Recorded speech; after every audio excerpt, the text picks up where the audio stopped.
And one of the things they did was pit the Ku Klux Klan against the civil rights movement. And during the Ku Klux Klan's most violent time period, over half of its membership was FBI infiltrators. Fucking take that into consideration.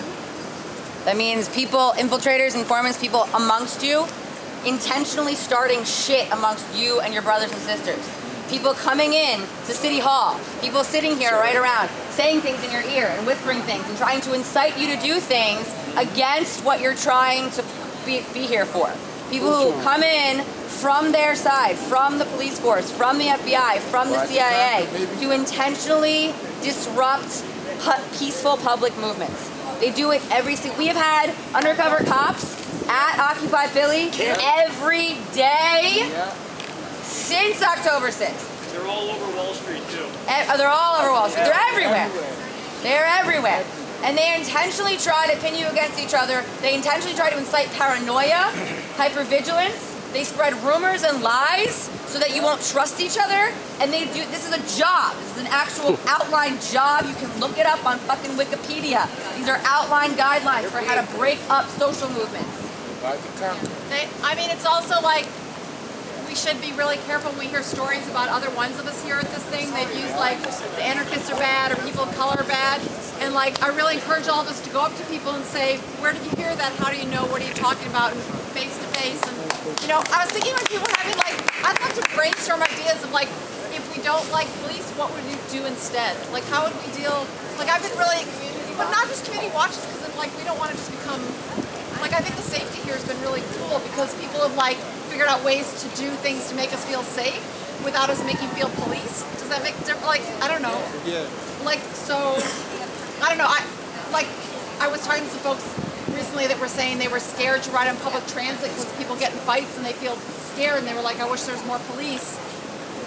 But police don't stop fights. So how would we deal with things when, like, for me, it's us learning conflict resolution skills or de-escalation skills or the ability to talk to each other better, which we're not taught to do. But I don't know. I just think it's cool to like brainstorm ideas of like what we would want to happen instead.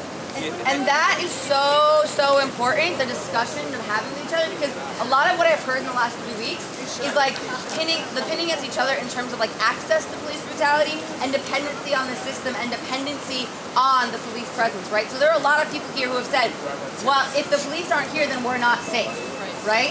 And that is a totally natural thing to think, because that's how some communities are raised. The police protect you. They're there to protect and serve you. Unless you step out of line, or unless you're from a specific group of people, right? So I also would encourage people, because I...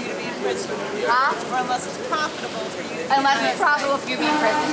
So another thing, like Justine just mentioned, is like the conversations and the dialogues about why is it that certain people feel so dependent on the police state? Why is it that people feel like they are not safe when the police aren't around? When there's hundreds and thousands of murders and rapes and fucking break-ins that happen on a daily basis, and the police don't stop those things because they're off trying to find people who like smoke pot, who want to like hang out in the street together after 10 o'clock at night. That's where their priorities lie, right? So talking to people about why it is you have this false sense of security attached to the police force is really, really important, because that's a reality for some people.